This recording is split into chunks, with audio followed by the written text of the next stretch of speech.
Reka mbasuhuze mbifuriza kugubwa neza mwese mudukurikiye muri mu mpande enye z'igihugu, uherereye mu majyaruguru, amajyepfo, uburengerazuba n'uburasirazuba ndetse no mu mujyi wa Kigali. Mwifurize gukomeza kugubwa neza. Iyi ni muri TV muba mwateretseho 5 kuri 5 kugira ngo mwumve amakuru n'ibiganiro tubagezaho bigiye bitandukanye.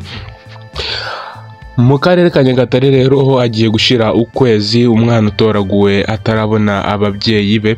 Nyirakizimana rero Anuarite, umubyeyi wo mu mudugudu wa Kanyange ka mbere, akagari ka Nyamira mu murenge wa Karangazi, avuga ko rero ukwezi kugiye gushira atarabona umubyeyi bwite, ababyeyi b'umwana wo mu kigero cy'umwaka umwe ndetse n'amezi 6, akaba yaratoraguwe mu muferege.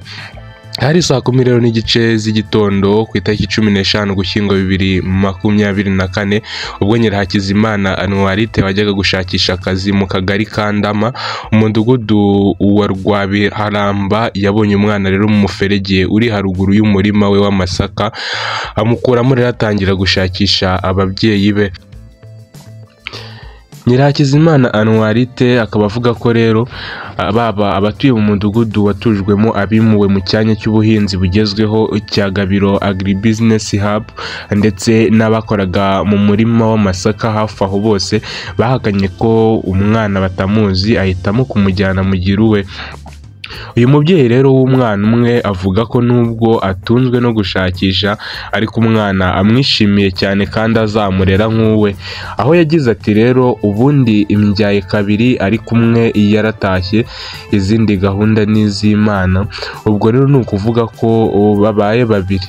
Nubwo rero nta bushobozi ifite, ariko Imana izabifashamo, nzamurera nk'uko nareraga uwo nguwo nakuye mu nda yanjye. Umukuru w'umudugudu w'Akayange ka mbere Ntagwabira Aloyizi avuga ko uyu mwana agitoragurwa babimenyeshejwe ndetse bagerageza kwifashisha ubuyobozi bwisumbuyeho ngo babone ababyeyi be bwite, ariko n'ubundi birangira batababonye. Avuga ko rero nk'abaturage bagerageje gufasha uwatoraguye uyu mwana kugira ngo abashe kumubonera iby'ibanze bituma ubuzima bwe burushaho kuba bwiza, ndetse hari uwamaze no kumutangirira ubwisungane mu kwivuza mituweli de sante. Rero yabivuze agira ati akimana akimara kumutoragura yarabitumenyesheje, duhamagara abaturage ndetse bamuha ubufasha bw'ibiribwa.